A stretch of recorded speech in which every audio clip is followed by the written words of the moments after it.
ओम नमः शिवाय। हर हर महादेव। श्री महालक्ष्मी नमः। हिंदू धर्म में दीपक को शुभता और पवित्रता का प्रतीक माना गया है। पूजा पाठ के दौरान दीपक जलाने का विशेष महत्व कहा गया है।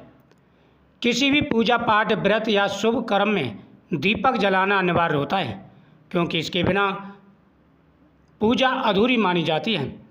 मान्यता है कि दिया जलाने से वातावरण में सकारात्मक ऊर्जा का संचार होता है और मन को शांति मिलती है।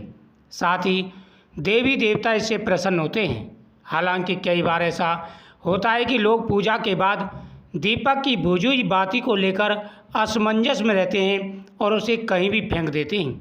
ऐसी स्थिति में मन में सवाल उठता है कि क्या करना शुभ होता है? जली हुई बत्ती का क्या करें? ऐसे में आपको कुछ बातों का ध्यान रखना चाहिए। आपको बता दें कि दीपक जलाने के बाद उसकी बची हुई बत्ती को कभी भी फेंकना नहीं चाहिए। आप इन जली हुई बत्तियों को लगातार 11 दिनों तक एकत्र करें। उसके बाद 11वें दिन इन सभी बत्तियों को कपूर और लौंग के साथ प्रज्वलित कर दें। फिर इस धुएं को पूरे घर में फैला दें। दीपक को घर की छत या किसी ऊंचे स्थान पर रख दें। मान्यता है ऐसा करने से नकारात्मक शक्तियों का नाश हो जाता है। घर में अगर लक्ष्मी की कमी रहती है, धन की कमी रहती है, नकारात्मकता बढ़ती जा रही है, तो आपको बुझी हुई बत्ती का ये उपाय करना चाहिए। नंबर 2, दीपक की बची हुई राख भी बहुत ही महत्वपूर्ण मानी जाती है। कई बार तो ऐसा होता है हम दीपक जलाते हैं, आधी बत्ती जल पाती है, आधी बत्ती रह जाती है, और कई बार तो ऐसा होता है कि बत्ती पूरी जल जाती है, उसमें सिर्फ राख रह जाती है। अब इस राख का क्या करना है? देखो, बहुत ही महत्वपूर्ण चीज़ है, विशेष रूप से ध्यान रखना चाहिए आपको। तो बची हुई जो बत्ती है उसका तो आपको पता चल गया। 11 दिन तक या 21 दिन तक आप एक जगह एकत्र करते जाएं और फिर लास्ट में कपूर और पीली सरसों के साथ उनको जला दें और घर में उसका धुआं घुमाएं। अब बात आती है कि जैसे पूरी बत्ती जल जाती है और उसमें राख रह जाती है, उसका क्या करें? ये बहुत ही महत्वपूर्ण प्रश्न है, काफ़ी कमेंट आते हैं। तो दीपक की बची हुई राख बहुत ही उपयोगी मानी जाती है, क्योंकि भगवान के सामने जला हुआ दीपक सबसे महत्वपूर्ण होता है।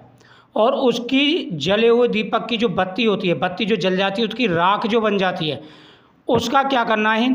इस राख को किसी पात्र में भर करके एकत्र करते जाएं। कोई पात्र ले लें, प्रतिदिन की जो राख होती है उसे उसमें डालते चले जाएं और उसमें थोड़ा सा चंदन मिला दें।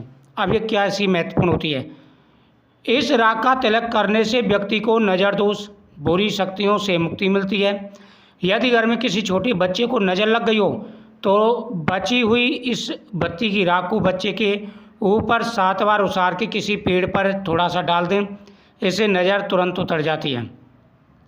पूजा में उपयोग की गई जली हुई बत्ती को कभी भी कूड़े में नहीं फेंकना चाहिए।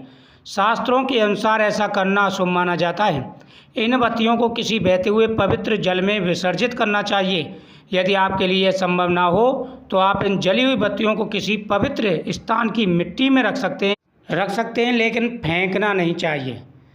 तो मुझे उम्मीद है आपको ये जानकारी बहुत ही अच्छी लगी होगी। पूरे विस्तार से मैंने आपको बताया है कि बत्तियों को एकत्र करते चले जाएं, लास्ट में इनको आप जला दें, इसका धुआं पूरे घर में दिखाएं, राख का टीका करें और पूजा के समय बची हुई बत्ती को आप में जैसे तुलसी का गमला होता है उसके गमले के साइड में कहीं मिट्टी में दबा दें, या कहीं भी आप पवित्र जगह पर आप मिट्टी में मिक्स कर सकते हैं। वीडियो को शेयर करें, चैनल को सब्सक्राइब करें।